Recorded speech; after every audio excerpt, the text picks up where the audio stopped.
welcome to this episode of the Weekly Word. Father Ed Estock here. Father Dominic. Father Rosser. And we are, in a sense, a little posse here of priests in the parish at St. Albert the Great. So for any of our visitors or people that see us online, welcome.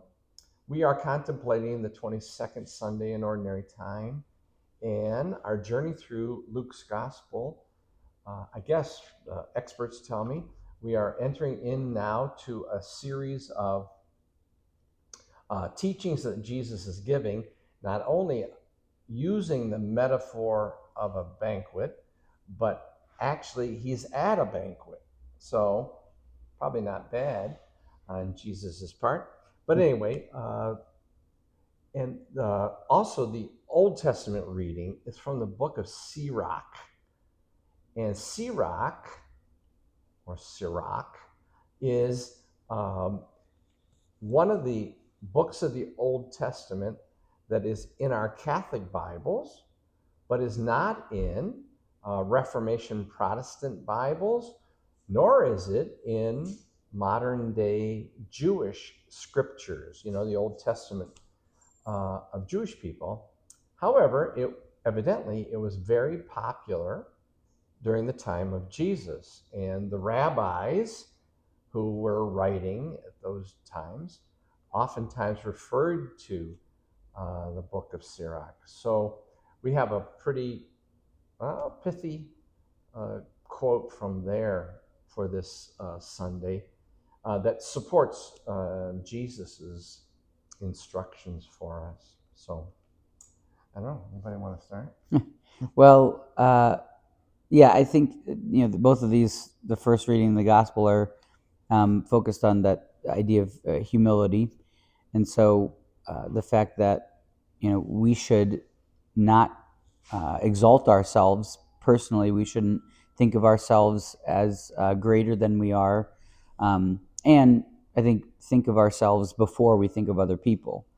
So I think that's a really proper understanding of humility.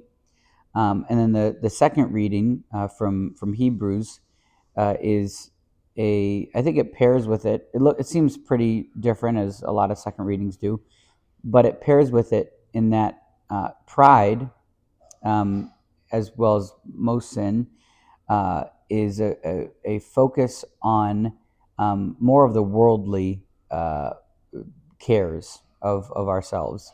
So I want to be thought well of at this party. I want to be gifted well at this gathering. But and our second reading focuses on the fact that we are striving for the kingdom of heaven, for the New Jerusalem, and the more we focus on the spiritual realm, hopefully the less prideful we are. The less focused we are on ourselves, our own aggrandizement, our own benefit. And at Mass, that is what Mass is about: focusing on the spiritual realm, the angels and saints that are interceding for us in Mass, and rather than our own worldly benefit.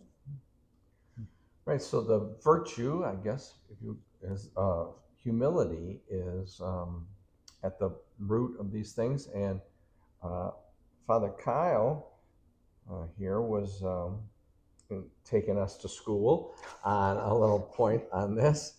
Maybe you would like to. I thought it was helpful. Yeah, I had heard it said, or kind of the question was posed: what's more difficult, to love God or to be loved by God? And this person making the reflection said, for the longest time I thought it was harder to love God, because you got to follow the commandments, you got to be virtuous, got to be holy, got to seemingly do all these things.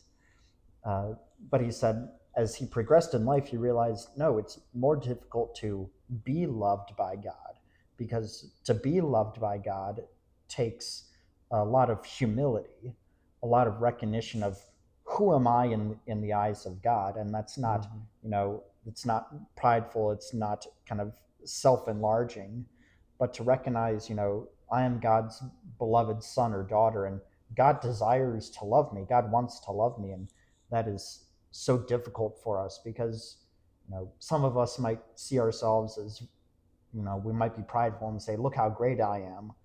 But I think the majority of us are maybe on the exact opposite, where we don't see ourselves in a positive light. We say, I've done all these things. I'm such a bad person. I have these thoughts. I have these sins. Who am I that God would love me? Mm-hmm. But that's false humility, and that's not what Christ is talking about in the gospel. It's a matter of seeing ourselves in the eyes of God, having this foundational and right relationship with God, to allow ourselves to be loved by God, and to allow that love to really change our lives. Yeah. So I, in reaction to that, I thought, well, that's a beautiful conversation starter. Maybe you would like to think about it at home. Do I prefer to love God, or do I have enough courage to be loved by God? It's probably a question. It's not either or. It's probably of where do you start? And if you don't start with the latter, I'm loved by God, and therefore I am able, I have the courage and the strength and the grace to love God. I think if we don't start there, then we are trying to manufacture a relationship with God, believing that he couldn't love a louse like me. St. Benedict, I was quoting, said that, I would say if you're asking me about the way of humility, I will tell you the first thing is, the ways of God. The first thing is humility. The second thing is humility. And the third thing is humility. And then he said this. He said, pride turned angels into devils. And humility has the power to elevate men into angels. So it might be a good thing for us to think about and to plan on proclaiming this message, not with our words, but with our example. Probably safer. Mm-hmm. Yeah. All right. Oh, and it's Labor Day weekend, so I hope you have some time to, thank God for your work. Thank God, as I am so thankful for the work of so many people. Our parish, we at St. Albans Green, we have so many dedicated and humble workers and servants and employees. We are really blessed, and to pray for those people that don't have work and they really need it and want it. So, and then of course maybe to relax, maybe have a day off. All right, peace. Have a good one.